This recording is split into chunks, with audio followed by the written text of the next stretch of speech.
Hi viewers, welcome back to Sathya studio. இன்றைக்கி நம்ம சேனலில் என்ன வீடியோ பார்க்க போகிறோம் அப்படின்னா, பஞ்சாமிர்தம் பேன் கேக் எப்படி செய்கிறதுன்னு தாங்க பார்க்க போகிறோம். என்னடா இது பனானா பேன் கேக் கேள்விப்பட்டிருக்கோம், இது என்ன பஞ்சாமிர்தம் பேன் கேக்குன்னு யோசிக்கிறீங்களா? இதுலேயும் பனானா இருக்குது இல்லைங்களா?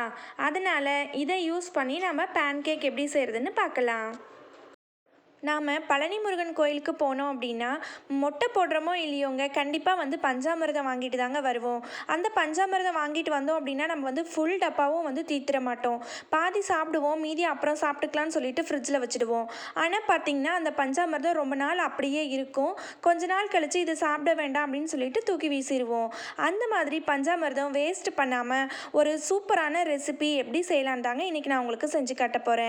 நம்ம சேனலை நீங்கள் ஃபர்ஸ்ட் டைம் பார்க்குறீங்க அப்படின்னா மறக்காமல் சப்ஸ்கிரைப் பண்ணிவிட்டு பாருங்கள். வாங்க வீடியோக்குள்ளே போயிடலாம். போன வாரம் பார்த்திங்கன்னா அப்பா பழனி போயிருந்தாருங்க. போயிட்டு இந்த பஞ்சாமிர்த டப்பா வாங்கிட்டு கொடுத்தாரு. இதில் நாங்கள் பாதி காலி பண்ணிட்டோம். மீதி இந்த அளவுக்கு அப்படியே ஃப்ரிட்ஜில் இருந்தது. இப்போது இதை யூஸ் பண்ணி தான் நான் பேன் கேக் செய்ய போகிறேன். இப்போ இந்த பஞ்சாமிர்தம் எல்லாத்தையுமே இந்த பவுலில் சேர்த்துக்கலாம். பஞ்சாமிர்தத்தில் பார்த்திங்கன்னா வாழைப்பழம், அப்புறம் நாட்டு சர்க்கரை, அப்புறம் தேன், நெய், அதே போல் கற்கண்டு சேர்த்துருப்பாங்க. அப்புறம் பேரிச்சம்பழம், இது எல்லாமே சேர்த்துருப்பாங்கங்க. இதில் அயன் கண்டென்ட் நிறையவே இருக்குங்க. அதனால் இது ரொம்பவே ஒரு சத்தான உணவுன்னே சொல்லலாம். இப்போ எல்லா பஞ்சாமிர்தத்தையும் நான் பவுலில் சேர்த்துக்கிட்டேன். பேரிச்சம்பழம் இருக்குது, அந்த பேரிச்சம்பழத்தோட விதையை மட்டும் நீக்கிடலாம். அடுத்து என்ன இன்க்ரீடியன்ட் சேர்க்க போகிறோம் அப்படின்னா மைதா மாவு. இந்த அளவுக்கு ஒரு கப் அளவுக்கு நான் மைதா மாவு எடுத்திருக்கேன். அடுத்ததாக பார்த்திங்கன்னா ஒரு 1/4 ஸ்பூன் அளவுக்கு பேக்கிங் பவுடர் எடுத்திருக்கேன். அதே போல் ஒரு பிஞ்ச் அளவுக்கு பேக்கிங் சோடா எடுத்திருக்கேன். இது மூணுத்தையும் போட்டு நம்ம நல்லா சலிச்சிக்கலாம். உங்ககிட்ட பேக்கிங் பவுடர் இல்லை அப்படின்னா நீங்கள் பேக்கிங் சோடா மட்டும் சேர்த்துக்கலாங்க. பேக்கிங் சோடா சேர்க்காமலே கூட செஞ்சிங்க அப்படின்னாக்கா நல்லா தாங்க வரும். என்ன கொஞ்சம் சாஃப்டாக இல்லாமல் கொஞ்சம் ரப்பரியாக வரும், அவ்வளோதான். மைதா மாவு கூட பேக்கிங் பவுடர், பேக்கிங் சோடா எல்லாம் நல்லா கலந்து வரணும் இல்லைங்களா? அதனால் முதல்ல இதை நல்லா கலந்துக்கிறேன். கலந்துட்டு சலிச்சிட்றேன். சலிச்சிட்டு மறுபடியும் ஒரு வாட்டி கலந்து விட்டுறேன். இப்போது இதை அப்படியே எடுத்து அந்த பஞ்சாமிர்தம் ஊற்றி வச்சுருக்க அந்த பவுலில் சேர்த்துக்கலாம். சேர்த்துட்டு இதை ஒரு விஸ்கை யூஸ் பண்ணி இதை நல்லா கலந்து விட்டுக்கலாம். முதல்ல பஞ்சாமிர்தத்தோட அந்த மைதா மாவு நல்லா ஒன்று போல் கலந்து வர வரைக்கும் இதை நல்லா கலந்து விட்டுக்கலாம். அதுக்கப்புறமா கொஞ்சம் கொஞ்சமாக நம்ம பால் சேர்த்துக்கலாம். பால் பார்த்திங்கன்னா காய்ச்சி கொஞ்சம் மிதமான சூட்டில் ஆற வச்ச பால் தான் நான் சேர்த்துக்க போகிறேன். இந்த அளவுக்கு கலந்து விட்டுட்டேன். இப்போ இது கூட கொஞ்சமாக பால் சேர்த்துக்கிறேன். பாலை மொத்தமாக ஊற்றிடாமல் கொஞ்சம் கொஞ்சமாக ஊற்றி கலந்துக்கலாம். இதை நம்ம தோசை மாவை விட கொஞ்சம் கெட்டியான பதத்துக்கு நம்ம மிக்ஸ் பண்ணணும். அதனால் மொத்தமாக பால் சேர்த்துனா கட்டிடும். மைதா சேர்த்துருக்கோம் இல்லைங்களா? அதனால் கொஞ்சம் கொஞ்சமாக பாலை ஊற்றி மிக்ஸ் பண்ணிக்கலாம்.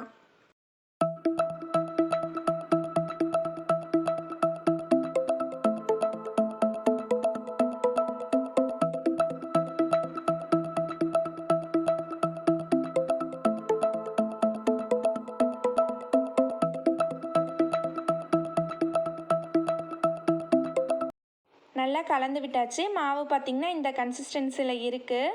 இப்போது இதில் இனிப்பு சுவை எந்த அளவுக்கு இருக்குது அப்படின்னு சொல்லி பார்த்துடலாம்.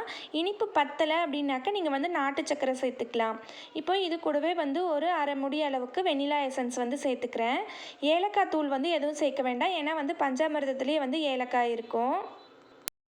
வெண்ணிலா எசன்ஸுமே பார்த்திங்கன்னா ஆப்ஷனல் தான். உங்ககிட்ட இருந்தால் நீங்கள் சேர்த்துக்கலாம், இல்லாட்டினா நீங்கள் ஸ்கிப் பண்ணிக்கோங்க. இப்போ மாவை இந்த அளவுக்கு நல்லா கலந்தாச்சு. உங்களுக்கு பார்த்திங்கன்னா எந்த கன்சிஸ்டன்சியில் இருக்குது அப்படின்னு சொல்லிட்டு தெரியும். தோசை மாவை விட கொஞ்சம் திக்னஸாக இருக்குது, அவ்வளோதான். ரொம்பவும் திக்னஸ் கிடையாது. அவ்வளோதாங்க, நம்மளுக்கு மாவு ரெடி ஆகிடுச்சு. இப்போ இதை நம்ம பேனில் தோசை மாதிரி ஊற்றி எடுத்துக்கலாம்.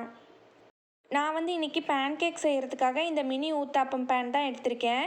இந்த பேன் நான் எங்கே வாங்கினேன் அப்படின்னு சொல்லி பார்த்திங்கன்னா மீஷோவில் இருந்து தாங்க வாங்கினேன்.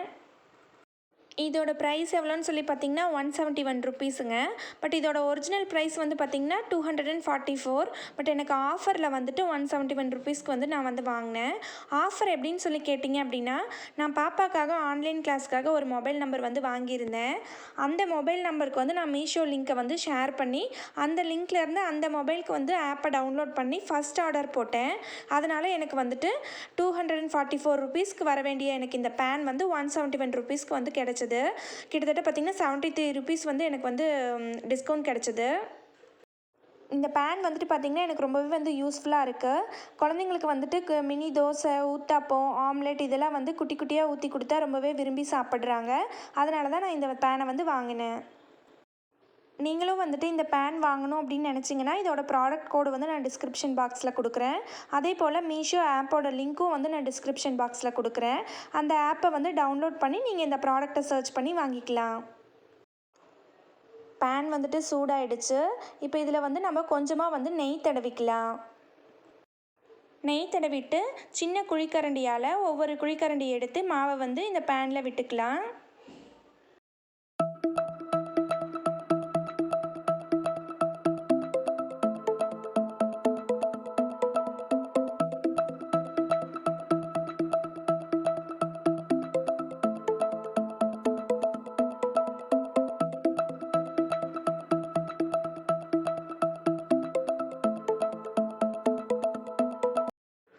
மாவு சேர்த்தாச்சு. ஃப்ளேம் வந்து பார்த்திங்கன்னா மீடியம் ஃப்ளேம்லேயே வச்சுக்கோங்க. ஹை ஃப்ளேமில் வச்சு நீங்கள் வந்து வேக விட்டீங்க அப்படின்னா மேலே வந்து வெந்த மாதிரி இருக்கும், ஆனால் உள்ளே வந்து சரியாக வேகாது. அதனால் வந்து ஃப்ளேம் வந்துட்டு மீடியம் ஃப்ளேம்லேயே இருக்கட்டும். இப்போ பாருங்கள், நம்மளோட பேன் கேக் வந்து பபிள்ஸ் எல்லாம் விட்டு நல்லாவே வந்து வெந்து வந்துட்டுருக்கு. இப்போ ஒரு பக்கம் வெந்ததுக்கப்புறம் நம்ம என்ன பண்ணலான்னா நெக்ஸ்ட்டு சைடு வந்து திருப்பி போட்டுக்கலாம். இப்போ வந்துட்டு நான் வந்து இன்னொரு பக்கமும் வந்து திருப்புறேன்.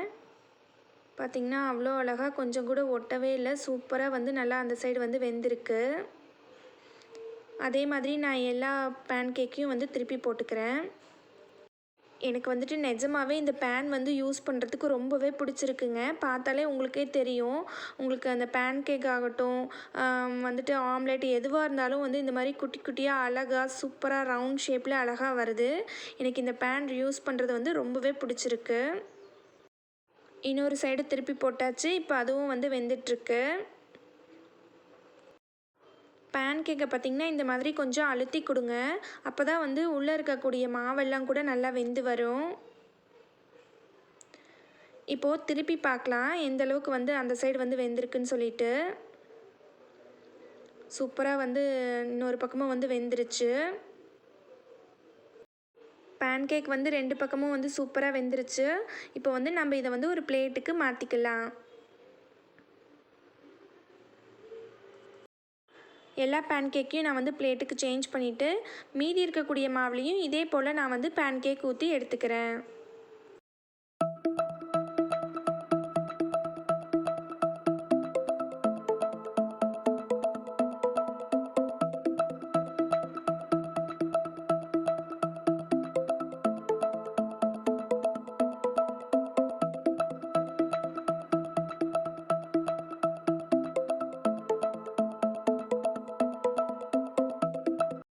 அவ்வளோதாங்க, நம்மளோட பஞ்சாமிர்தம் பேன் கேக் சூப்பராக ரெடி ஆகிடுச்சு. இப்போது இதை வந்து நான் எடுத்து பிச்சு காமிக்கிறேன். பாருங்கள் எவ்வளோ சாஃப்டாக இருக்குது அப்படின்னு சொல்லிட்டு. பேன் கேக்கோட உள்பகுதியிலையும் பார்த்திங்கன்னா மாவு வந்து சூப்பராக வெந்து வந்திருக்கு. பஞ்சாமிர்தத்தில் இருந்த அந்த கற்கண்டு, அதுக்கப்புறம் பேரிச்சம்பழம் இதெல்லாம் வந்து நடுவில் இருந்தது. அது பார்க்கவே ரொம்ப அழகாக இருந்தது. குழந்தைங்க 2 பேருக்கும் இந்த பேன் கேக் வந்து ரொம்பவே பிடிச்சிருந்தது. இதை நான் வந்து ஃபஸ்ட் டைம் இன்றைக்கி தாங்க ட்ரை பண்ணுறேன். சரி ட்ரை பண்ணி பார்ப்போம் எப்படி இருக்குது அப்படின்னு சொல்லிட்டு. ஆனால் வந்து ரொம்ப சூப்பராக வந்திருந்ததுங்க. எனக்கே வந்து ரொம்ப ஆச்சரியமாக போச்சு. இப்போ பாருங்க பேரிச்சம்பழம்லாம் உள்ளே இருக்குது.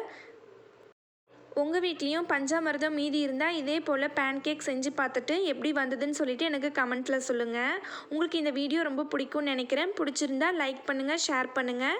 மறக்காமல் நம்மளோட சேனலை சப்ஸ்கிரைப் பண்ணிவிடுங்க. கூடவே இருக்கக்கூடிய பெல் பட்டனையும் கிளிக் பண்ணிவிடுங்க. அப்போ தான் நான் போடக்கூடிய வீடியோஸ் எல்லாமே உங்களுக்கு உடனுக்குடனே நோட்டிஃபிகேஷனில் வரும். தேங்க்யூ.